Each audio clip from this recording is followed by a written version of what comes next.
buenos días, tengan todos ustedes. Mi nombre es Grecia Turrubiates, coordinadora de este espacio junto con el doctor Oscar Valencia. Bienvenidos a un miércoles más de nuestra sesión académica de pediatría. En nombre de la Escuela de Medicina y Ciencias de la Salud del Tecnológico de Monterrey, les damos la bienvenida a la sesión académica de pediatría. El día de hoy es nuestra segunda sesión del mes de noviembre en nuestro bloque de neurodesarrollo. El ponente del día de hoy será el doctor Juan Francisco Lozano, quien es pediatra del desarrollo y del comportamiento. El doctor Juan Francisco Lozano estudió la licenciatura de médico cirujano en la Escuela de Medicina y Ciencias de la Salud del Tecnológico de Monterrey. Posteriormente realizó una maestría en investigación clínica y administración regulatoria en la Universidad de Northwestern en Chicago, en Estados Unidos. Posteriormente realizó la especialidad de pediatría en el Children's Hospital of Michigan en Detroit, también en Estados Unidos. Y posteriormente realizó pediatría del desarrollo y del comportamiento en el Nationwide Children's Hospital en Columbus, Ohio.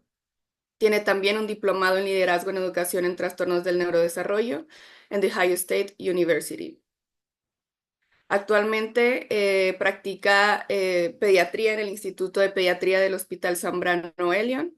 También es médico voluntario en ADANEC, un espacio en donde se atienden a pacientes con diversos diagnósticos del neurodesarrollo.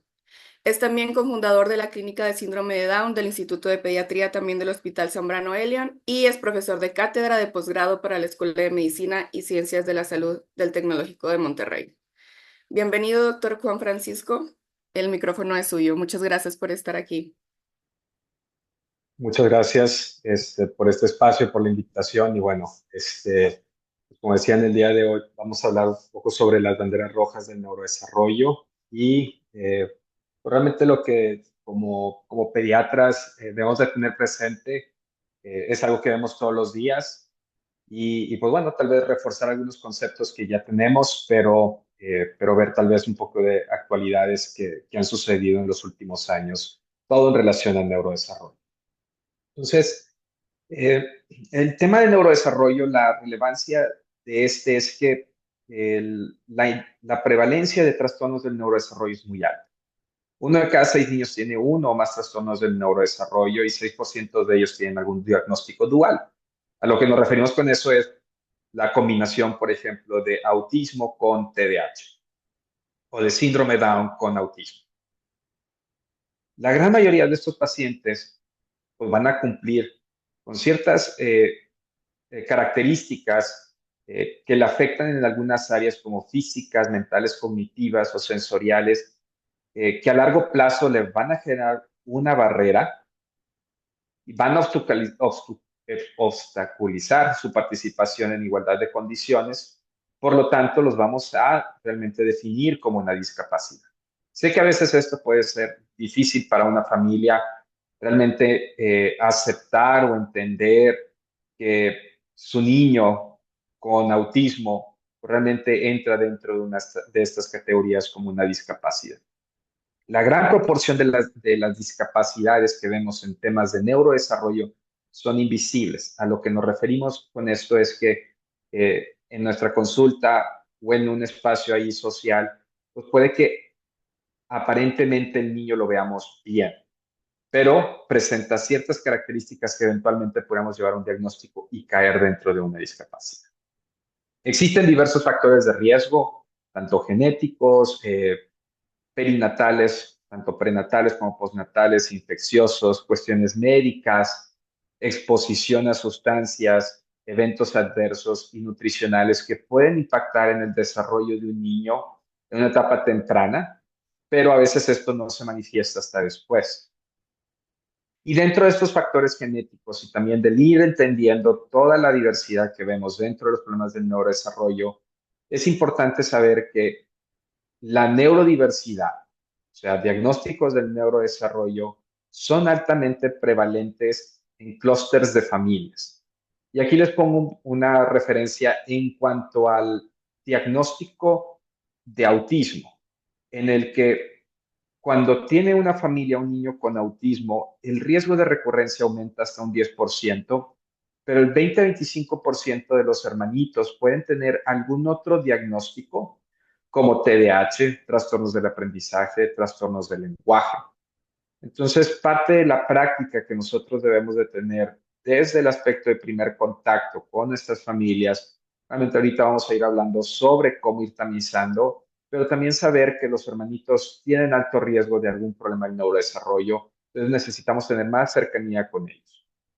Este, y a veces esto detona que dentro de la familia empiecen a evaluarse los papás u otros familiares, dado que llegan a presentar ciertas características muy similares al caso indicio del hermano o el niño que fue diagnosticado. Obviamente todo esto suma al manejo de la familia, pero creo que es relevante tener este punto de vista también sobre la recurrencia que llegamos a ver en familias. La sesión pasada se hablaba sobre experiencias positivas y es importante que en los trastornos del neurodesarrollo existen riesgos y uno de esos riesgos, hablamos ahí en una de las primeras diapositivas, podemos ver que es una población vulnerable que puede existir una mayor incidencia de experiencias adversas en la infancia, tanto abuso, negligencia o dificultades dentro de la casa. Y al final esto va a impactar en su desarrollo eventual. Y como muchos de estos niños pueden llegar a presentar diversas dificultades conductuales u otras cuestiones médicas, esto aumenta su riesgo a través de la vida. Entonces, son cosas que tal vez tenemos que tener mucho más presentes en este grupo de población. Definir el monitoreo y tamizaje es importante para realmente saber qué es lo que estamos haciendo en nuestra práctica. La mayoría en la consulta pediátrica realiza monitoreo y esto es atender a las dudas de los padres sobre el desarrollo, documentar la adquisición de habilidades, hacer observaciones del desarrollo, identificar factores de riesgo. Pero realmente lo que deberíamos estar haciendo es realizar un tamizaje, que es una aplicación programada de herramientas ya establecidas y estandarizadas para la detección de niños que presentan un riesgo para un problema del desarrollo. No es diagnóstica, como muchas de las pruebas de tamizaje que llegamos a utilizar en el campo clínico. Esta es una más, pero es importante porque esto nos puede ayudar a definir los siguientes pasos ante la sospecha de que hay un niño que no está presentando los hitos en los tiempos esperados. La realidad de la práctica clínica, si esto es en Estados Unidos, podemos tratar de imaginarnos lo que sucede aquí, es que, por ejemplo, en el 2002, el 70% no usaba un formato de tamizaje, entonces todo lo hacía con una valoración clínica, dejando pues, ahí solamente un 20% que utilizaba cualquier forma de tamizaje y en su momento utilizaban más la prueba de Denver. A través del tiempo, sí, ya ha pasado tiempo desde la última actualización de lo que está sucediendo en la práctica clínica pediátrica. Una gran proporción de la población de pediatras sigue utilizando su historia clínica, pero también aumentó mucho, que bueno, el uso de un formato de tamizaje estandarizado para la práctica clínica y ojalá esto se siga viendo en aumento a través del tiempo. Y la gran mayoría mudó de utilizar el Denver, que realmente no tuvimos actualizaciones, hasta brincar al ASQ, que es el Ages and Stages Questionnaire. La Academia Americana de Pediatría ha definido muy bien qué es lo que debemos de hacer en relación al tamizaje. Y en base a eso es lo que vamos a ir haciendo. Nos vamos a adentrar un poco más a detalle en algunas de estas cosas, pero realmente lo que nos dice es 9 y 30 meses, aplicar una prueba de tamizaje, 18 meses para autismo y prueba del desarrollo, 24 meses administrar para autismo. Entonces, si vemos 2 veces se administra para autismo y en cualquier edad cuando hay preocupaciones sobre el desarrollo. Y en base a eso ya se va a detonar qué es lo que vamos a ir haciendo dependiendo de estos hitos que no esté logrando un niño en esta etapa de tamizaje. Entonces, la Academia Americana de Pediatría recomienda muy claramente realizar un tamizaje de desarrollo a los 9, 18 y 24 o 30 meses con un cuestionario estandarizado. ¿Cuáles son los que se recomiendan?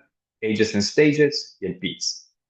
¿Cuál es el que personalmente recomiendo para su práctica? Es el Ages and Stages. La razón es que está traducido al español, está validado en población hispana, entonces es una muy buena herramienta y es muy breve para aplicar.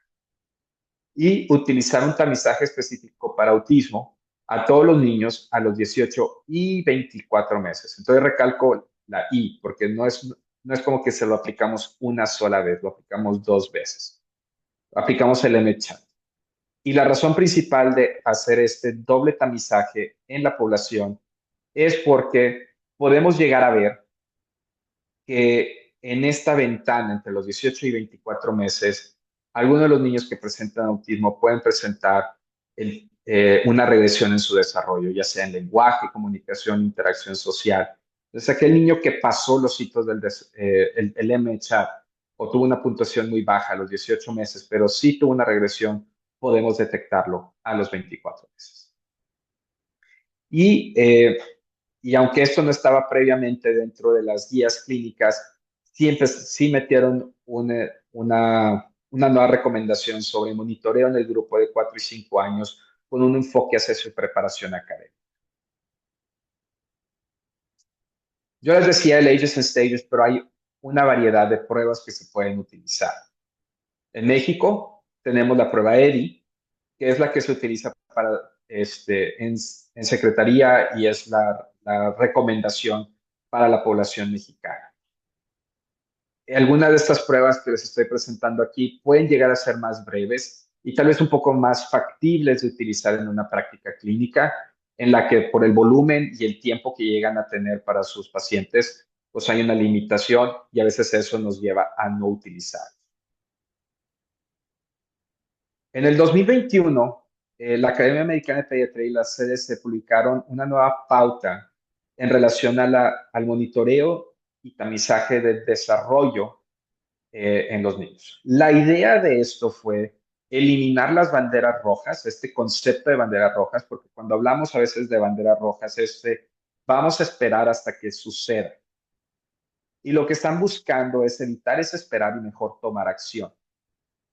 Entonces, lo que ellos hicieron fue identificar los ciertos hitos del desarrollo, se enfocaron mucho más en la ventana entre los 15 y los 30 meses de edad y pasaron de lo que se hacía previamente en el que para definir que un niño estaba logrando ese hito, se había definido el 50%. Entonces, el 50% de los niños deberían adquirir el hito del desarrollo para X edad.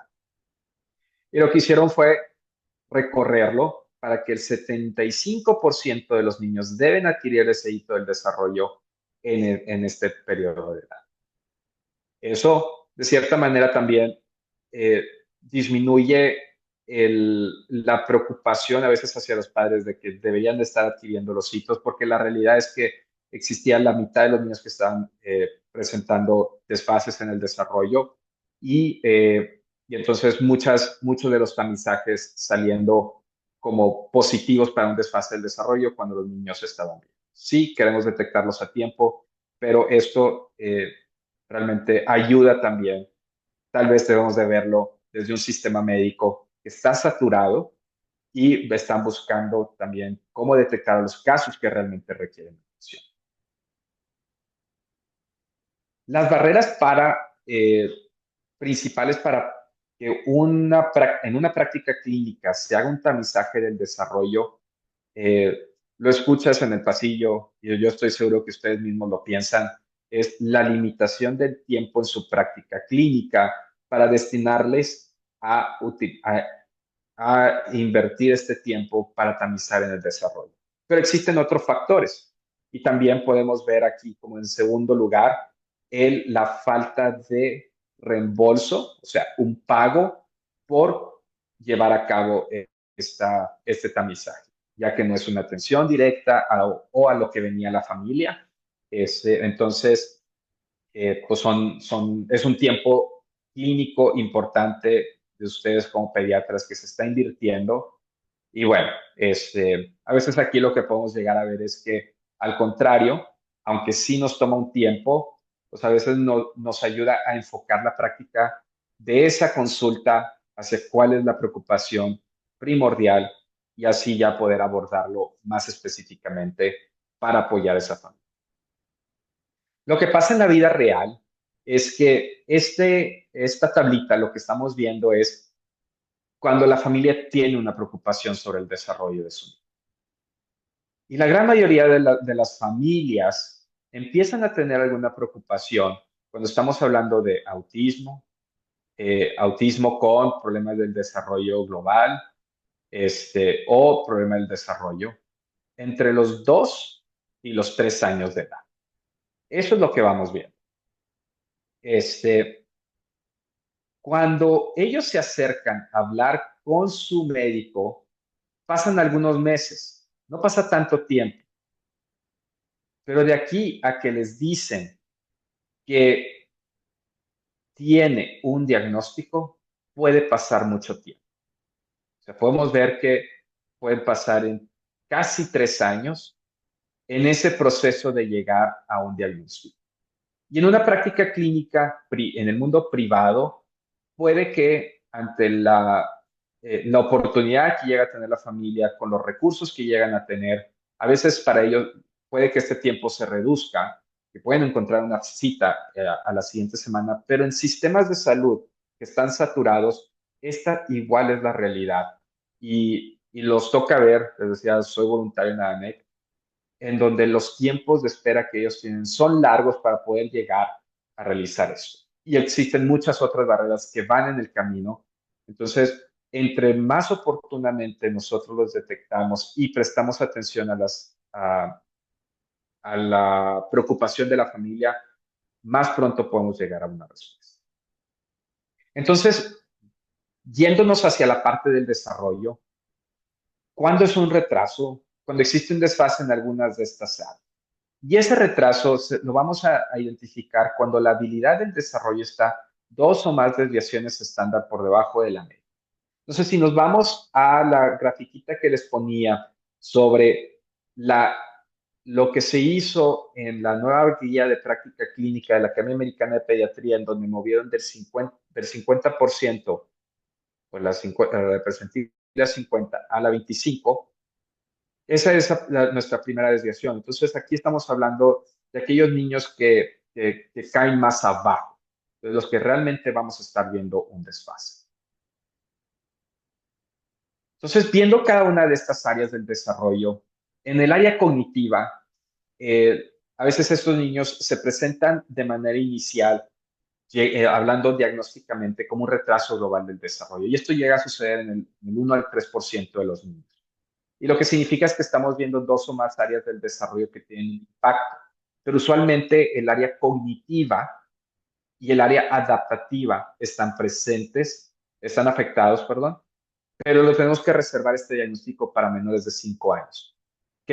¿Por qué decimos menores de 5 años? Porque a partir de los 5 años debemos de revalorar a estos niños para ver si cumplen criterios para lo que usualmente llegamos a ver o es altamente sugestivo, un retraso del desarrollo, una discapacidad intelectual.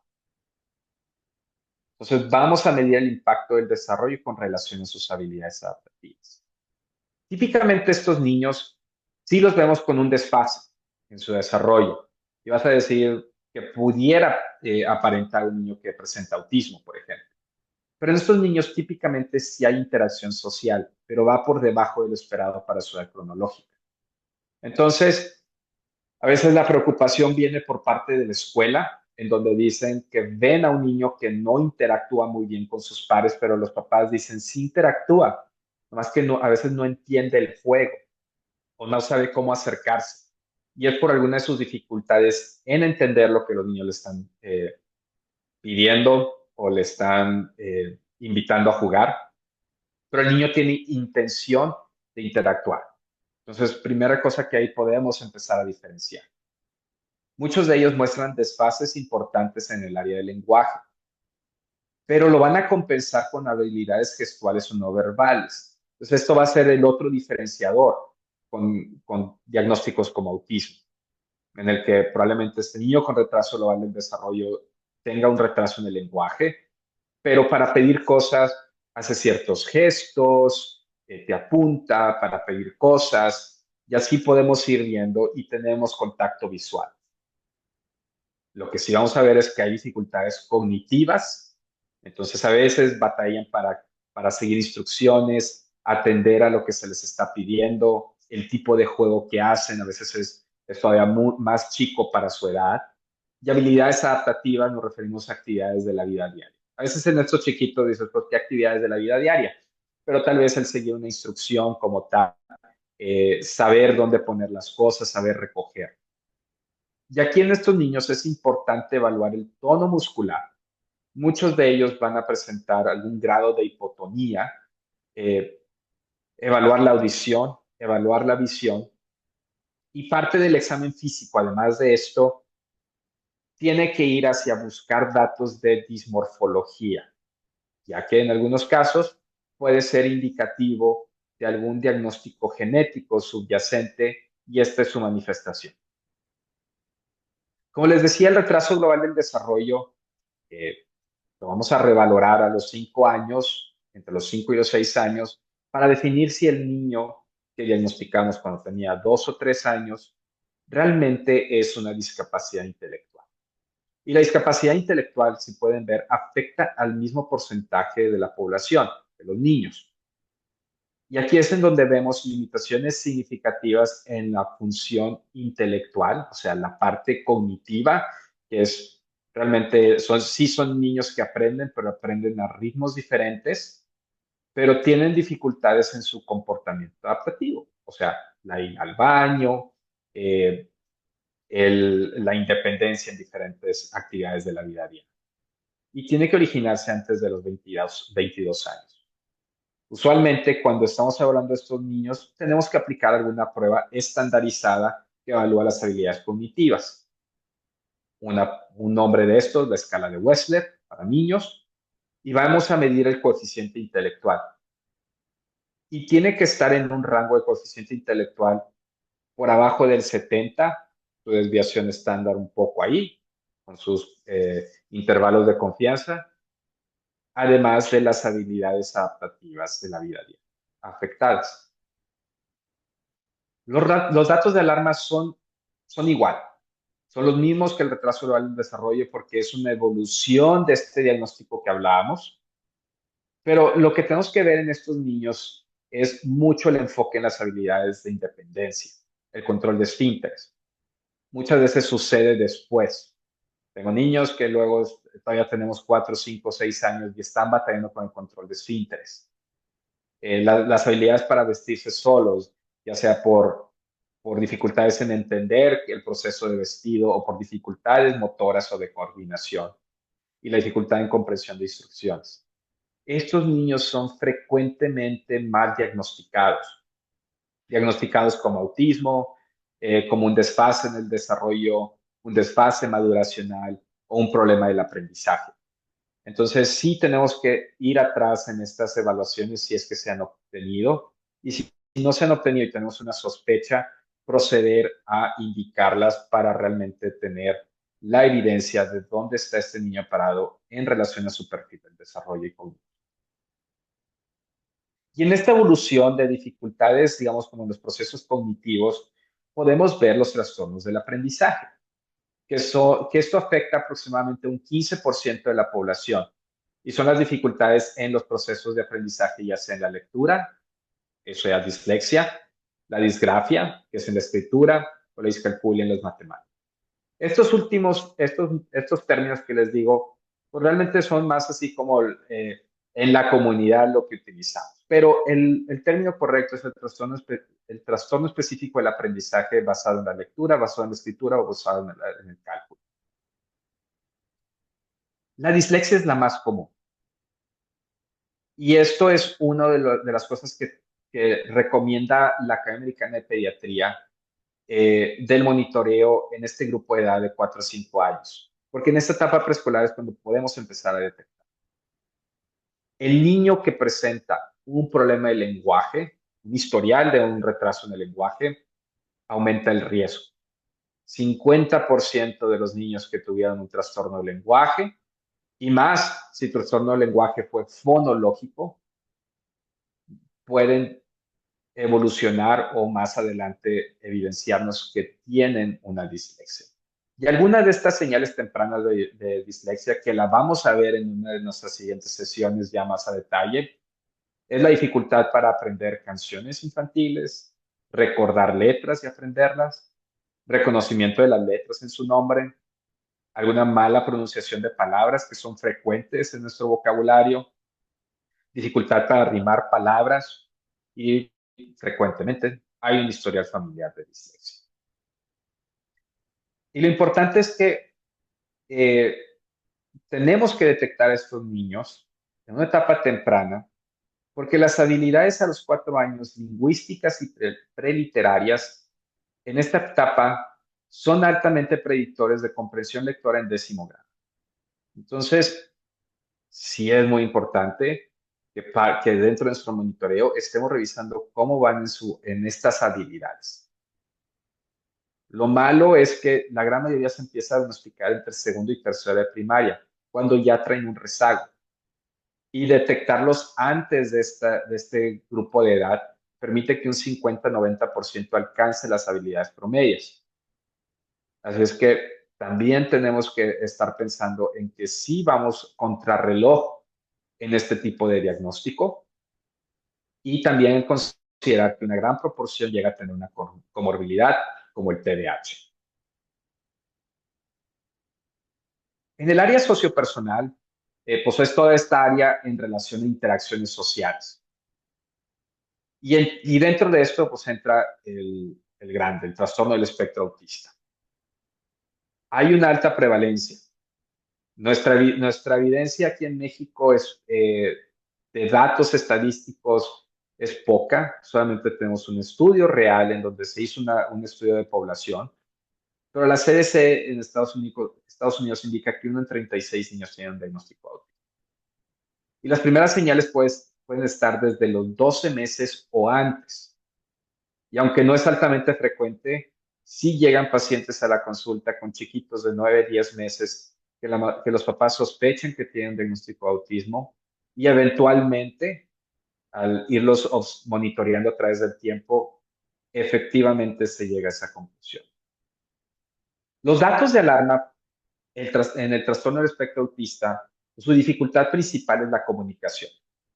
Y cuando hablamos de comunicación, que vamos a ver un poquito más adelante en el área del lenguaje, pues estamos hablando de las habilidades como en el contacto visual.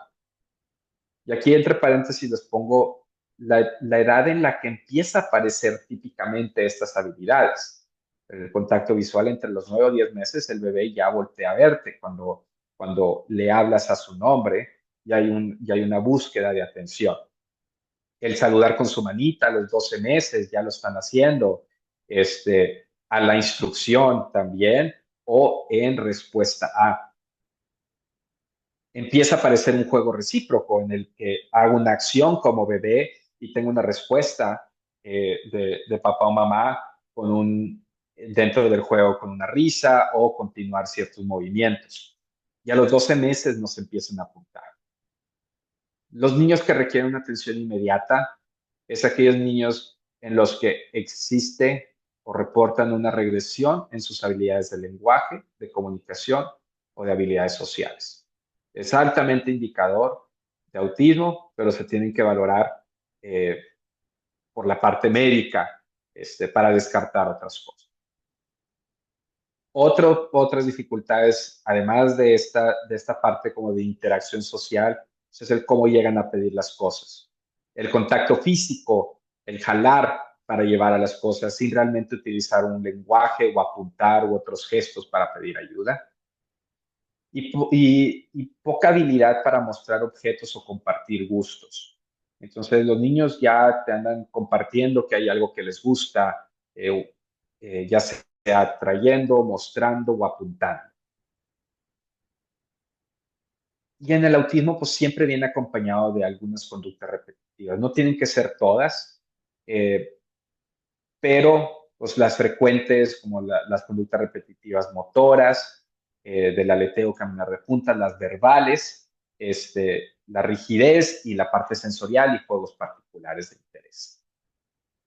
Hay ciertos datos que pocos son identificados y a veces esto lo mencionan como un factor para descartar TEA. A lo que me refiero es que a veces cualquier profesional, pero hablando pediatra, neurólogo, psicólogo, dicen, si hace esto el niño, entonces no puede ser autismo. Pero la realidad es que el autismo es un espectro y tenemos que tener presentes que hay ciertas cosas que en una consulta breve podemos identificar que el niño tiene una habilidad y caer en esta presunción de que no es un delito. Y uno de los conceptos es la hiperlexia. Entonces, a veces, dentro de la interacción que tenemos con un niño, pues la, alguien reporta que a veces la guardería o el kinder le reporta a la familia que el niño tiene un retraso en el lenguaje, que escuchan que no habla. Pero los papás dicen, pero sí habla. Me dicen las letras, los números, los colores. Pero el niño tiene 2, 3 años. Entonces es una habilidad que, o un interés algo precoz por este material. No es típico que en este grupo de edad ya me estén identificando todo esto. Y se puede presentar hasta en un 20% de los casos. Lo que sí sabemos es que la hiperlexia, cuando está presente, un 80% de ellos van a cumplir criterios para autismo. Entonces, aquí lo que estamos hablando de la hiperlexia es que tienen vocabulario, pero es un vocabulario muy específico a ciertas cosas y no tiene una funcionalidad para comunicar sus necesidades. Entonces, no les piden, no les dicen mamá, papá, pero eso sí, se saben letras, colores, números, dinosaurios, pero sin una función real hacia una interacción social.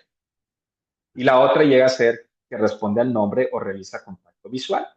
Entonces, es frecuente que en consulta las familias digan, eh, pues vine como quiera porque me recomendaron, pero X persona me dijo que no podía ser autismo porque responde a su nombre o porque sí te volteaba.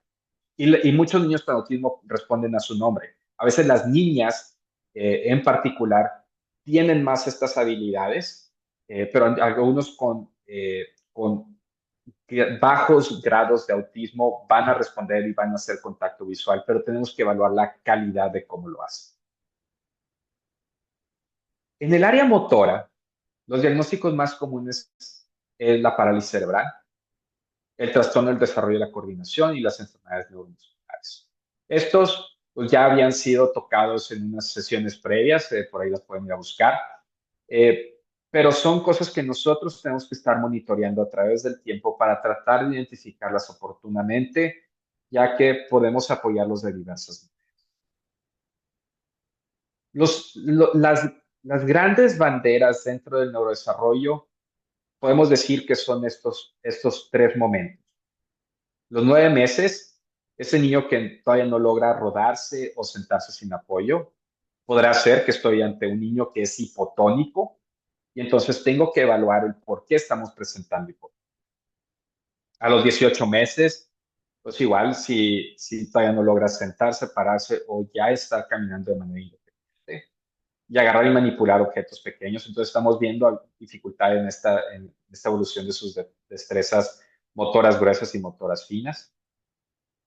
Y para los 30 meses, mucho el enfoque hacia estas enfermedades neuromusculares como Duchenne, eh, que pueden empezarse a evidenciar más claramente en este grupo de edad. La Academia Americana de Pediatría igualmente tiene una guía de práctica de cómo evaluar a estos niños que tienen algún problema de neurodesarrollo en el área motora. Y entonces, cuando, me estoy yendo aquí abajo al punto 4, tenemos alguna preocupación sobre su desarrollo neuromotor, si no se ha aplicado alguna prueba de tamizaje, lo importante es aplicarla y luego ya proceder a hacer nuestro examen clínico para ver cuáles son nuestros resultados. Y todo se enfoca en el tono muscular.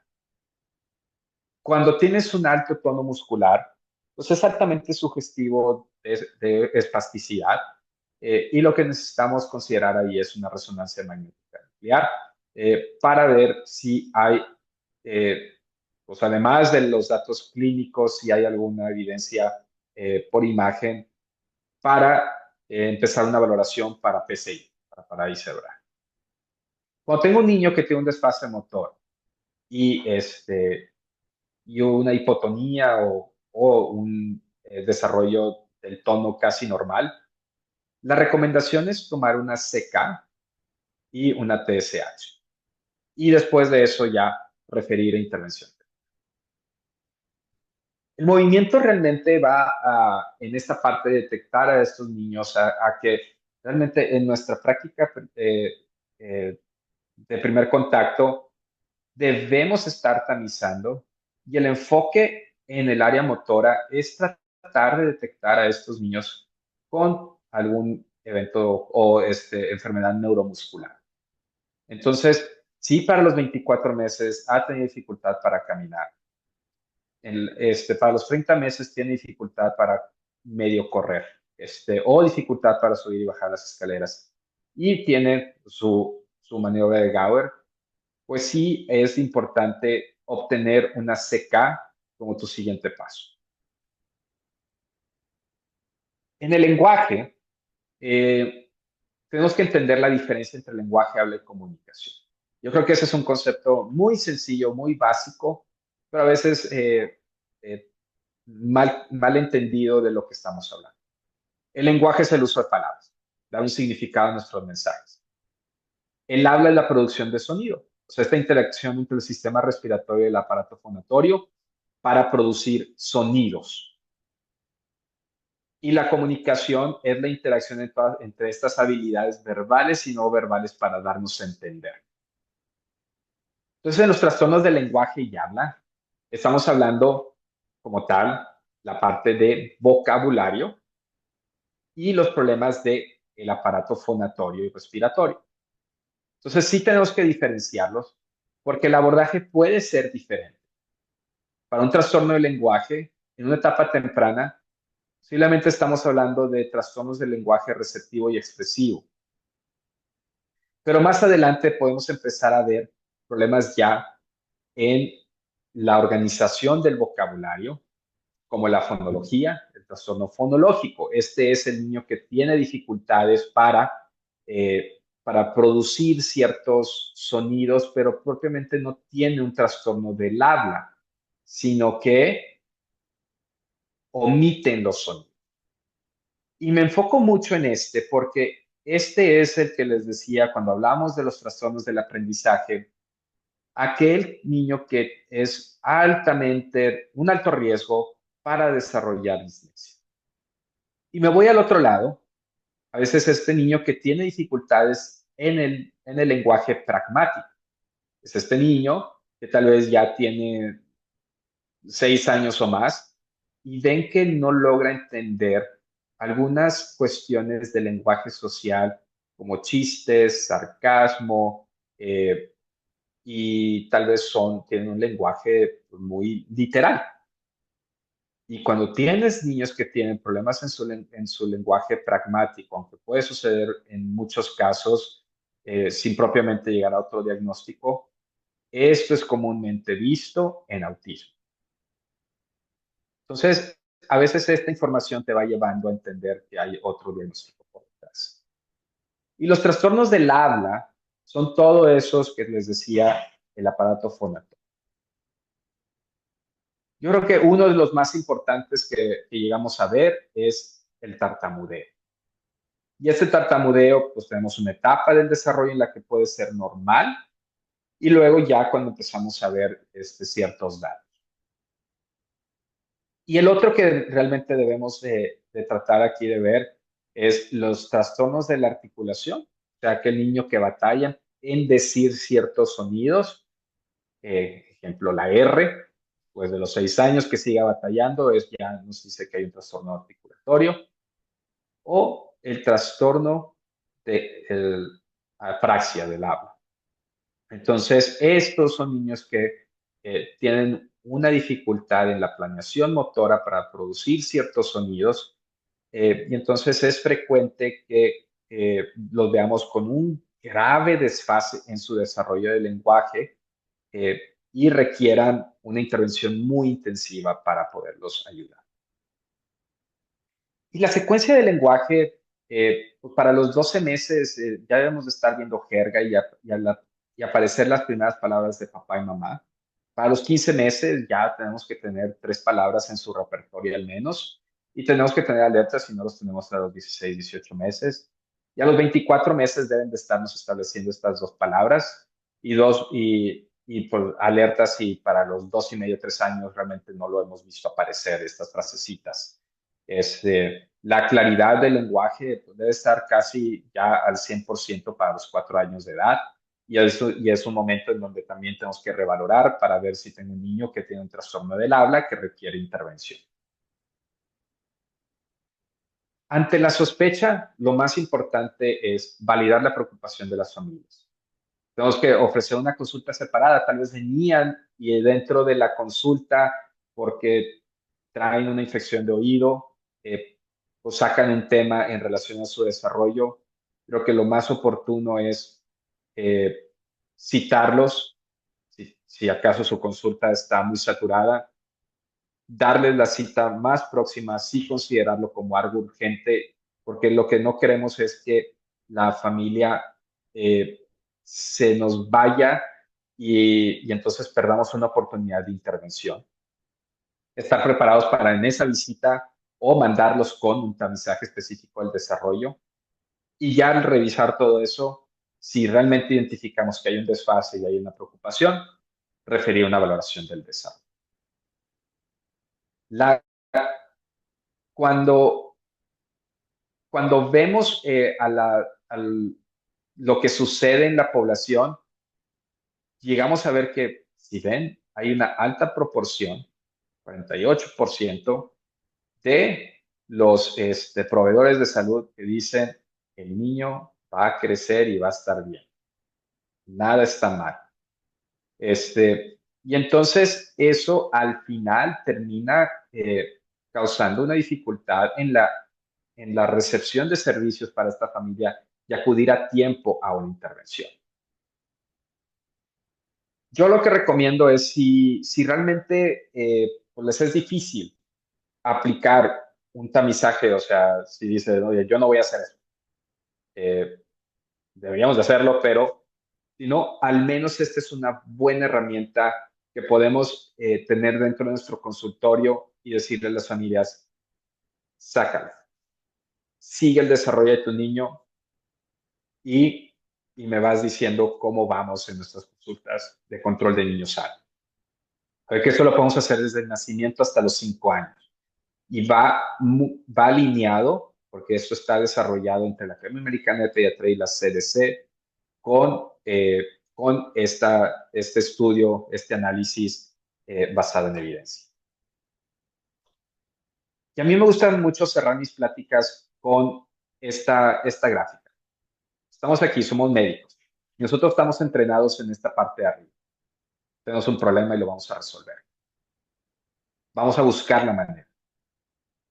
Pero realmente en el mundo del neurodesarrollo lo que estamos viendo es que, les decía, la gran mayoría son discapacidades. Invisibles, pero al final una discapacidad. Y lo que tenemos que hacer es ir rompiendo algunas de estas barreras comunitarias para poder irles dando acceso a que ellos puedan ser incluidos dentro de una organización, actividades comunitarias dentro de la escuela. Entonces tenemos que ver cómo irlos apoyando. Y por eso empezar a detectarlos e intervenir de manera temprana nos ayuda a llevarlos por todo este proceso. Y tenemos que entender la composición de la familia. Y ahí es en donde muchas veces entra el rol tan importante de ustedes como pediatras, porque ustedes conocen mejor estas familias que el especialista. El especialista los toma en una etapa que tal vez ya el niño tiene entre los 2 y 4 años, por ejemplo, en el caso de autismo, y pues ya tiene un historial. La familia ha tenido un contacto muy cercano con su familia, entonces tenemos que hacer equipo para poderlos llevar a nuestro destino, que es el desarrollo óptimo de un niño. El por qué diagnosticar es porque el establecer un diagnóstico es una base para el pronóstico, para planificar y para darle seguimiento.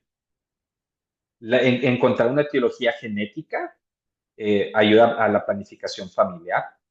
El diagnóstico oportuno, me toca verlo en la consulta, reduce el estrés familiar. Si vieran cuántas veces las familias dicen, qué alivio, ya sé qué es lo que tiene mi niño. Y con esto puedo mejorar sus habilidades empezando con una intervención temprana. Como les decía, son condiciones de vida. Entonces, la gran mayoría van a ser detectados en la infancia, en una etapa escolar.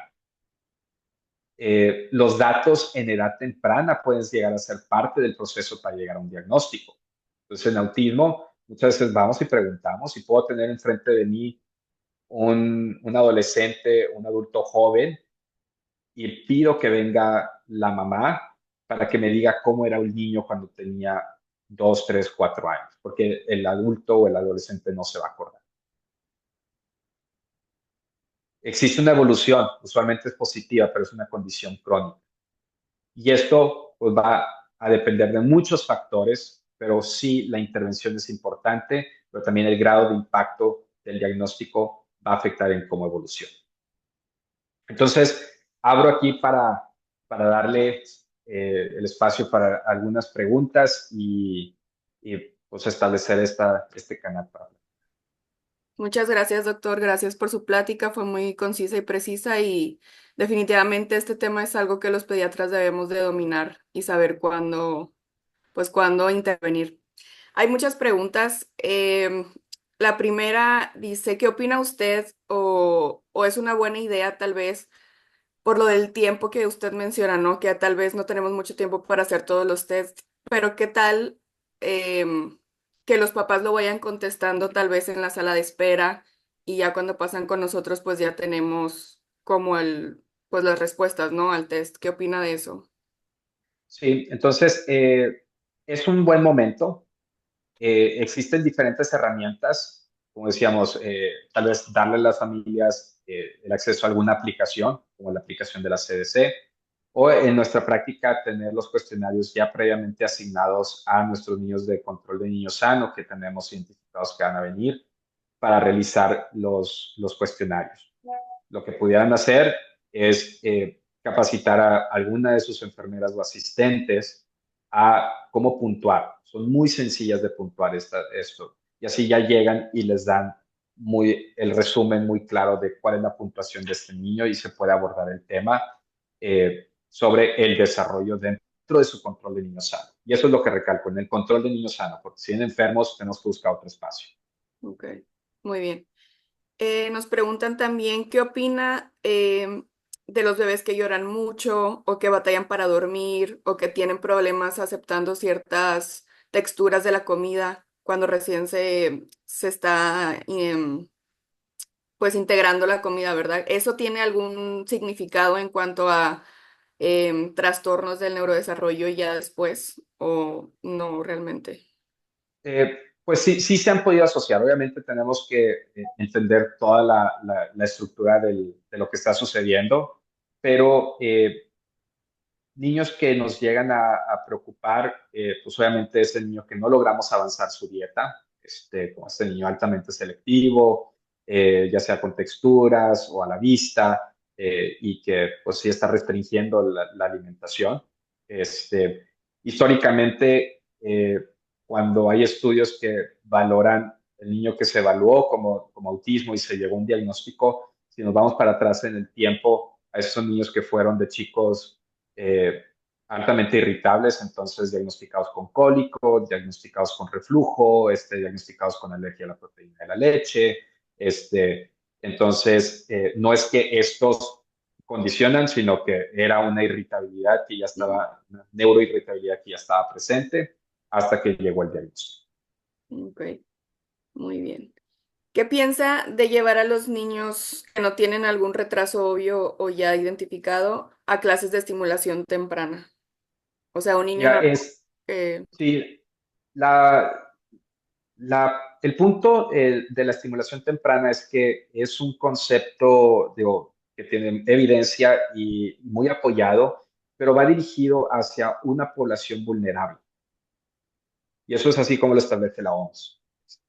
La estimulación temprana es para esta población vulnerable, niños en alto riesgo, Entonces, un niño que realmente no tiene ningún factor de riesgo, no hay una real necesidad de acudir a un centro de estimulación temprana, pero sí necesitan estimulación en casa, lectura, juego, o sea, todas estas actividades. Sí, para la familia les es difícil por el trabajo, sus horarios, encontrar un tiempo para darle esta estimulación, ahí es en donde yo les digo, ve, pero si ellos lo pueden hacer en casa, no hay una necesidad. Ok, muy bien. También nos preguntan qué opina o si hay evidencia de alguna relación entre el uso de pantallas antes de los 2 años y algún trastorno del neurodesarrollo. Sí se ha visto que nos afecta en varias áreas, principalmente en la parte del lenguaje, habilidades socioemocionales, entonces a veces hay en temas como de comportamiento, regulación emocional, frustración, eh, problemas con la atención. Entonces también llegamos a ver niños que pueden llegar a un diagnóstico casi aparentan un TDAH, cuando es un abuso de pantallas. Ok. Al final, pues es lo que llegan a aparentar. Entonces, sí, la próxima semana vamos a hablar, o sea, la doctora Jenny Radesky va a hablar muy puntualmente sobre el uso de pantallas en niños y nos va a dar mucha más evidencia del impacto. Ok. Otra pregunta, doctor. En caso de que nosotros como pediatras ya identificamos alguna bandera roja, em, obviamente es referirla pues al pediatra que es especialista en eso, pero hay algunas también dudas en cuanto a cuándo se refiere al psicólogo o cuándo al neurólogo pediatra. ¿Los referimos a todos de una vez o cómo sería esa decisión? Sí, pues digo, en lo ideal es que tengas una red de apoyo, que realmente hay una comunicación. O sea, y en esa comunicación, si dentro de tu equipo o red de apoyo hay una psicóloga que te va a ayudar a darle seguimiento a ese caso y te va a regresar toda la información, lo podemos hacer. O sea, la psicóloga nos puede ayudar a identificar si realmente estas banderas rojas son reales y hay una posibilidad de algún diagnóstico. Pero tenemos que complementar con la evaluación médica siempre. Entonces, si como pediatra se sienten seguros en todo lo que debemos de hacer, pues puede enviar a una psicóloga, confírmame mis sospechas y luego regresa el niño conmigo. Si como pediatra no me siento seguro de qué es lo que debo hacer o cómo hacer este proceso de diagnóstico, pues sí recomiendo mejor empezar con la parte médica para que la parte médica haga primero la parte de su evaluación como tal médica, audición, visión, tamizajes, valoración de hipotonía, dismorfología, y de ahí referir a su evaluación del desarrollo. Ok, muy bien. Hay muchas preguntas. Sí, sí, sí. Em, en cuanto al tartamudeo, ¿cómo nos recomienda usted en nuestra práctica de pediatría? ¿Qué es lo primero que hay que hacer? O en cuanto detectemos que un niño está tartamudeando, ¿ya lo referimos? ¿O hay algo que nosotros necesitemos hacer antes? Pues mira, yo creo que ahí las señales uno es la edad en la que inicia. Muchos niños pueden llegar a tartamudear, esta disfluencia fisiológica de la niñez o de la infancia, que es el niño que tartamudea cuando tiene una explosión en su vocabulario, alrededor de los 2 años, entre los 2 y los 3, pero es transitoria y luego empieza a disminuir. Entonces, ante las primeras sospechas, yo lo que trato es al menos que haya algún otro dato que nos indique una tartamudez, como frustración, movimientos exagerados para la producción de sonido, gesticulaciones, eh, darles un poquito de tiempo, traerlos en 3, 4 meses y ver si eso se sigue presentando. Si sí se sigue presentando, entonces canalizarlos a terapia del habla, o sea, con una fonoaudióloga, con un terapeuta del habla, con una foniatra, porque no es de terapia del lenguaje, es de terapia del habla. Ok, perfecto. Hay gente que lo felicita por la excelente ponencia. También nos preguntan acá. Nos comentó que uno de los test era el Ages and Stages, pero que aquí en Ujú. México también se usaba el EDI. Sí. ¿Usted ¿Cuál recomienda, así como para nosotros quedarnos con uno solo? ¿Da igual? ¿Qué opina? Sabes, esta es una opinión más personal. Yo recomiendo el Ages and Stages porque es mucho más práctico. Ok, El EDI involucra un examen físico, que realmente lo vas a examinar, pero te suma tiempo dentro de tu consulta en evaluar cómo está el desarrollo de un niño. Entonces es importante evaluar el tono muscular de un niño, el juego, todo eso, pero entendiendo cómo fluye una consulta pediátrica de control de niño sano. Hay muchas cosas que se tienen que revisar y si me va a consumir 15 minutos de una evaluación de control de niño sano, entonces pues van a dejar de hablar sobre alimentación, sobre sueños, sobre conductas, sobre vacunas. Entonces yo prefiero algo que sea muy breve, que como decías en un inicio, incluso lo puedan aplicar en la sala de espera en lo que entra el paciente y luego ya tengas algo de resultado. ok, doctor. Muy bien. Y una última pregunta. em, Ya como en resumen nos preguntan, las herramientas básicas que un pediatra debe tener a la mano, pues son las que ya comentó, supongo, el Ages and Stages, MChat. ¿Sí? Ellos Ajá. Stages, MChat y digo eso para aplicación directa de cuestionarios y tus recursos de con quién te apoyas. Yo creo que eso es lo más importante. En el que en esta parte del neurodesarrollo tenemos que establecer la casa médica. Es un concepto que tal vez no lo toqué, pero la casa médica es quién va a llevar el control de todo eso. Entonces, ya sea el pediatra del desarrollo, el neurólogo o el pediatra, pero alguien tiene que levantar la mano y decir, yo lo voy a coordinar. Entonces, es quien se va a poner en contacto con todos estos especialistas para realmente que este niño no caiga entre estas fisuras que hay en el sistema y se nos desaparezca y no reciba la intervención. Y esas Ok, tres cosas. perfecto. Muchas gracias, doctor. Gracias por la plática. Podríamos estar horas aquí hablando de esto. Gracias por la invitación y pues bueno, tenemos otras 2 sesiones en el mes para Perfecto. continuar a hablar de estos temas. Muchas gracias a todos y que tengan buen día.